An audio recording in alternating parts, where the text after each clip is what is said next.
Have you ever wondered why even spiritual masters, those believed to be reincarnated high monks, sometimes fall into worldly desires? Why is it that someone seemingly born into spiritual wisdom can still be trapped by the very attachments they once transcended? Welcome back to our channel, a place for deep reflection and fearless inquiry into the truths of spiritual life. Today, we confront a difficult but essential question. If a high-level practitioner, or even someone believed to be a reincarnated monk, can still succumb to lust, greed or confusion. What does that say about the path of practice? Are we missing something? Is spiritual attainment fragile, or is it simply incomplete? The story we explore today is not to shame, but to awaken. It's about seeing clearly, not idealizing blindly, because real growth demands honesty. Not just with others, but with ourselves. There once was a monk recognized as the reincarnation of a well-known master. From childhood, he displayed uncanny insight. He remembered names and places from his past life. His meditation was deep, his knowledge vast. Templars welcomed him, disciples gathered around him. People bowed in reverence. But years later, news broke that he had secretly engaged in romantic affairs. He had broken his vows, lost his precepts, and eventually renounced the robe altogether. The community was shaken. Some felt betrayed. Others questioned whether he had ever been a true master. But perhaps the better question is, what does this reveal about the nature of human desire and the depth of true cultivation? In Buddhist teaching, being reborn as a monk, even a high monk, is not the end, it's a continuation. Karma is precise, but complex. One can carry the seeds of spiritual mastery and the seeds of desire at the same time. If a practitioner does not purify all karmic tendencies fully, those latent desires may not show up in this life.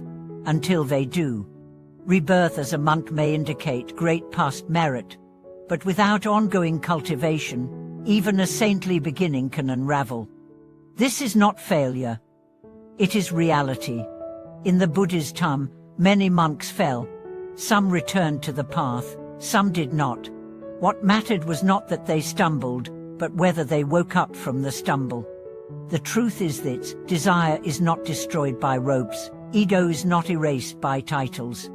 Enlightenment is not inherited, it must be realized again and again, in each moment. So how do these stories help us as ordinary practitioners? First, they remind us that no one is immune to delusion, not even those with the highest spiritual resumes. That's not a reason for cynicism. It's a reason for compassion, a reason to be humble about our own blind spots, because the same forces that tempt others live in us too. Second, they clarify what true practice is. It's not performance, not ritual, not identity. True practice is vigilance, not paranoia but honest awareness. You don't meditate to become enlightened once. You meditate to stay awake again and again. Third, these stories reveal the importance of emotional and psychological maturity. Some practitioners master doctrine, but avoid their inner wounds. They memorize sutras, but never face their childhood trauma, their repressed anger, their unresolved shame. Then one day, that shadow breaks through, and everything collapses. The Buddha taught right concentration. But he also taught right intention, right action, right livelihood.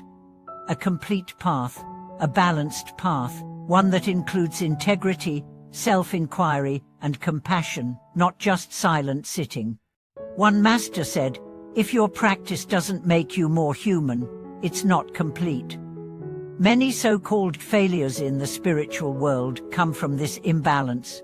A practitioner may have great meditation strength but weak emotional clarity, great teaching ability but unresolved craving. And eventually, that imbalance spills out into behavior. Does this mean they were never sincere?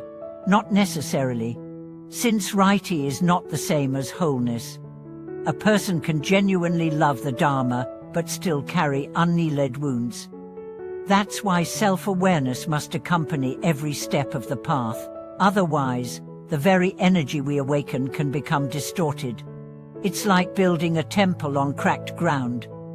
The walls may be beautiful, the chants may be perfect, but one day, the floor breaks, not because the temple is evil, but because the foundation was never strengthened.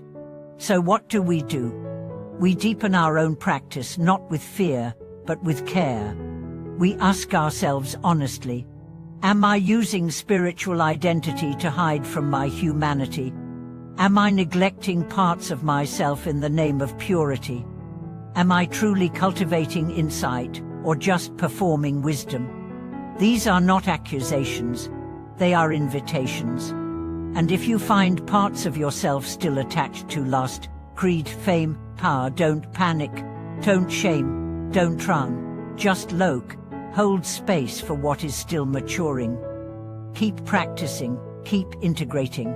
Because the most powerful practitioner is not the one who never falls, it's the one who gets up, wiser.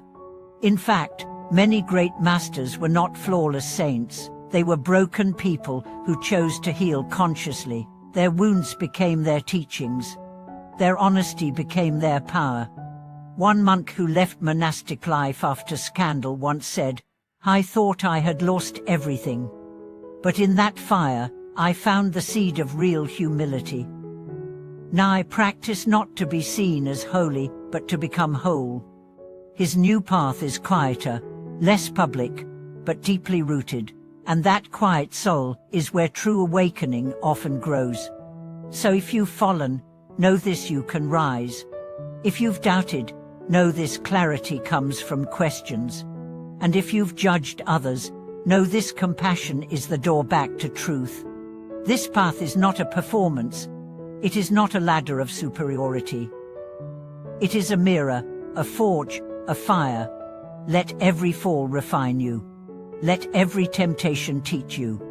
Let every shadow lead you toward light. And remember, the robe is not the goal. The title is not the truth. Enlightenment is not an image. It is freedom. And freedom is born in the heart, not in public applause. So walk the path bravely, humbly, honestly. And let the stories of others, especially their imperfections, not shake your faith, but sharpen your awareness. Thank you for spending this time with us. If you've faced struggles in your spiritual life, or if you've witnessed the fall and rise of someone you admired, share your reflections in the comments. Let's talk not as perfect beings, but as pilgrims on the same road. Subscribe, like, and join us again as we continue exploring the raw, radiant, real journey of awakening. Thank you for watching this video.